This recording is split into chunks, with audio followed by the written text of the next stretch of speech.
السلام علیکم ورحمۃ اللہ وبرکاتہ۔ معزز خواتین و حضرات، حکمت سلطان میں خوش آمدید۔ امید کرتے ہیں آپ صحت و ایمان کی بہترین حالت میں ہوں گے۔ ہم آپ کے لیے ایک بڑی ہی مزیدار قسم کی ٹیبلٹ لے کے آئے ہیں چوسنے کے لیے، اور جس طرح کہ یہ ذائقے میں لاجواب ہے، اسی طرح یہ فائدے میں بھی لاجواب ہوگی انشاءاللہ۔ تو آپ کڑوی ادویات کھاتے ہیں یا دوسری، میں کہتا ہوں آپ کہیں گے آپ ایک ٹیبلٹ کھائیں گے تو آپ کہیں گے کہ حکیم صاحب آپ نے تو کمال ہی کر دیا۔ تو نسخہ نوٹ کر لیں، پھر آپ سونف لے لیں ایک چھٹانک، اور آپ زنجبیل لے لیں ایک تولہ۔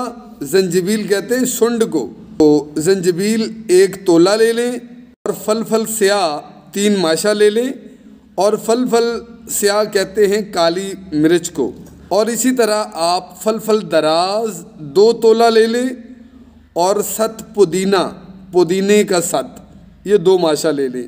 اب آپ نے ان کو کرنا کیا ہے وہ آپ کو بتاتے ہیں۔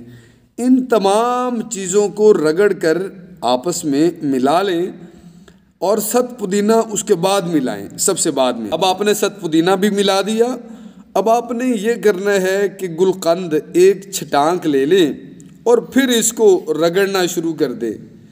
اس کی خوب رگڑائی کریں حتیٰ کہ یہ یکجان ہو جائے اور گولی بنانے کے یہ قابل ہو جائے۔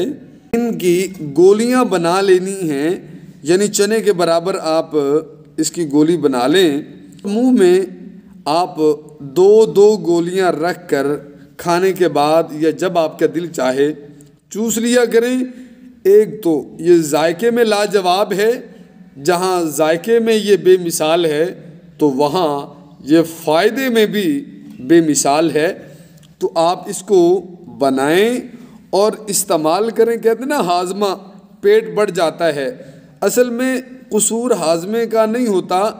آج کا المیہ یہ ہے کہ لوگ کھاتے بہت ہیں، بھوک لگتی نہیں، کھا لیتے ہیں، پھر نہیں لگی پھر کھا لیا۔ یہ سمجھتے ہیں کہ ہم نے صبح بھی کھانا ہے، پہر کو بھی کھانا ہے، اور شام کو بھی ضرور ہی کھانا ہے۔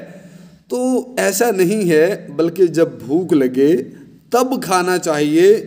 اور بھوک کیا ہوتی ہے اس کی تعریف بھی ہم انشاءاللہ تعالی اگلی کسی ویڈیو میں ضرور کریں گے کہ بھوک کہتے کس کو ہیں، اور بھوک کب لگتی ہے۔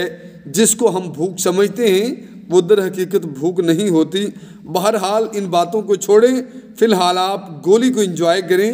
یہ بڑی مزیدار قسم کی ہے، جب آپ یہ بنا لیں اور استعمال کریں تو اسی ویڈیو کے کمنٹس سیکشن میں مجھے ضرور بتائیے گا کہ آپ نے گولی بنائی اور استعمال کی، اس کا ذائقہ کیسا ہے، اور آپ کو اس نے کس قدر فائدہ دیا، مجھے ضرور بتائیے گا۔